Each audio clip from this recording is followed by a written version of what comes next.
சிவாஜி அவர்கள் நினைத்திருந்தால் அவர் இன்னும் மேலும் அரசியலில் ஒரு இன்னும் அதிகமான நுணுக்கங்களை அவர் பெற்றிருந்தால் அவர் இந்தியாவிலேயே மிக சிறந்த அரசியல் தலைவராக வந்திருக்க முடியும். நான் தமிழ்நாட்டில் மட்டும் சொல்ல, இந்தியாவிலேயே. ஏன் சொல்கிறேன்னா, இப்போ இன்றைக்கி சிவாஜியும் இல்லை, இந்திரா காந்தியும் இல்லை. இந்திரா காந்தி அம்மா சேரில் உட்காருவாங்க, நாங்கள்லாம் கூட கீழே உட்கார மாட்டோம், வேட்டி அழுக்காயிடும் நினைப்போம். சிவாஜி அவங்க காலுக்கிட்ட உட்காந்துக்குவார்.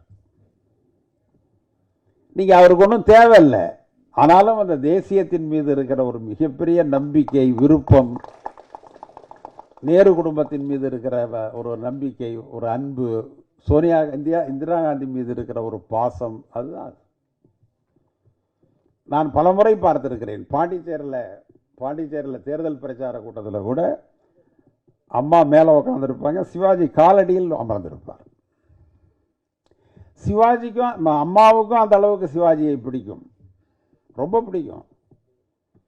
அவங்க என்ன சொல்லுவாங்கன்னா, எம்மா பேசினாலும் அவர் ஒன்றும் சரியாக பதில் சொல்ல மாட்டேங்கிறார், அவங்களுடைய ஆலோசகர்களுக்கு அவர் சொல்லியிருக்கிறார். அப்போ ஆர்கே தவான் தான் இந்திரா காந்திக்கு ரொம்பவும் வேண்டிய ஆலோசகர்.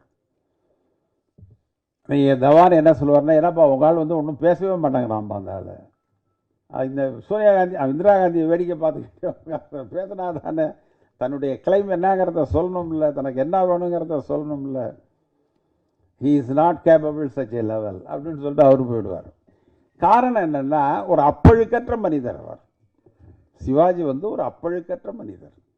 நல்லா புரிஞ்சுக்கணும், அப்பழுக்கற்ற மனிதர்கள் அரசியலில் இருக்கலாமே ஒழிய அரசியல் தலைவராக ஆக முடியும்.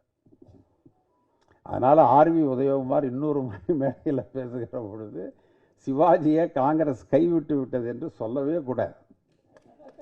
இதுக்கு தான் நான் இம்மானிக்கு சொல்றேன். அவரை ஒரு பொழுதும் காங்கிரஸ் கைவிட்டது கிடையாது, கலைஞர்களையும் கைவிட்டது கிடையாது. செய்திகளை உடனுக்குடனும் துல்லியமாகவும் தெரிந்து கொள்ள சப்ஸ்கிரைப் பண்ணுங்க.